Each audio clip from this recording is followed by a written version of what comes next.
Now let's bring in our market panel. Joining us now, Bob Dahl from Crossmark Global Investments and Richard Bernstein from Richard Bernstein Advisors. Guys, welcome. Bob, so consumer discretionary was the best performing S&P sector today, up almost 2%, despite worries about the consumer in Q4. So what do you read into that? Are you heartened?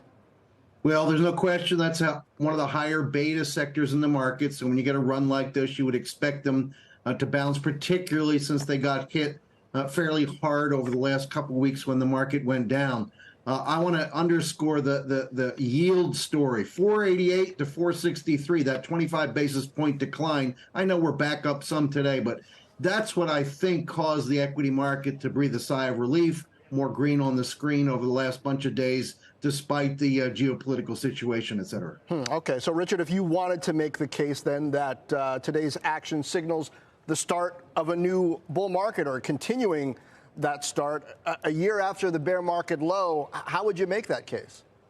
Well, I think, John, the important thing today, if we're going to look at 10 minutes, I think the important thing today is that small caps actually outperform better than the large caps. I think that's a major step. That's a very positive event.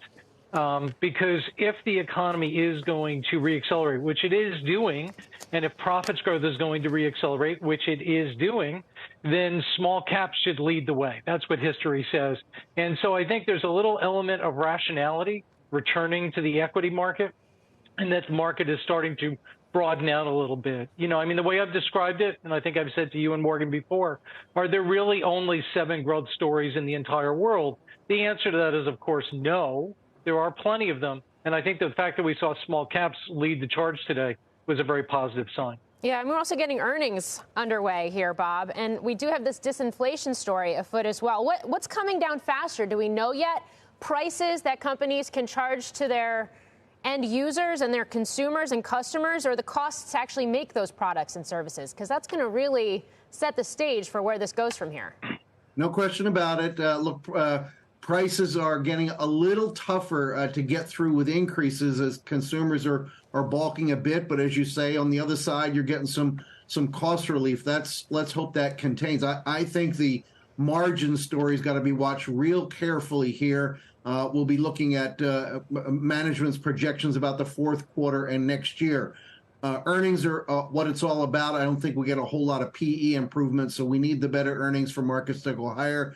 And I'll echo what my friend Rich said a second ago, and that is the broadening of the market. It's a one-day thing so far, but if that can continue, that's good news. Richard, do we know yet whether equities, and particularly as we talk about this broadening of the market, things like small caps or transports, which had a 1.9% gain today, do we know if they can coexist with a 10-year Treasury yield that's pushing 5%?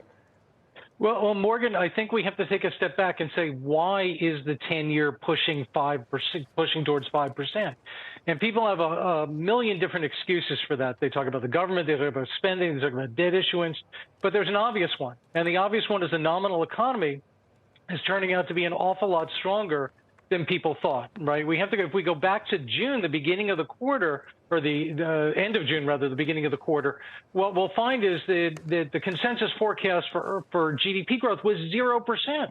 People thought we were going to have a flat quarter. That's now up to 3%, and GDP now is about 5%, roughly the highest it's been in the last 10 years outside of the post-pandemic period.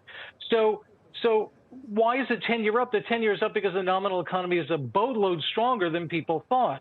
Well, if you're looking at stocks, you want the stocks that are going to have sensitivity to that increase in GDP growth, to that increase in profits growth, which would lead you to more cyclical sectors. Remember, cyclicals tend to outperform as interest rates go up, long-term interest rates go up, not as long-term interest rates go down, because that would signal a weakness in the economy, and cyclicals don't do well when that occurs.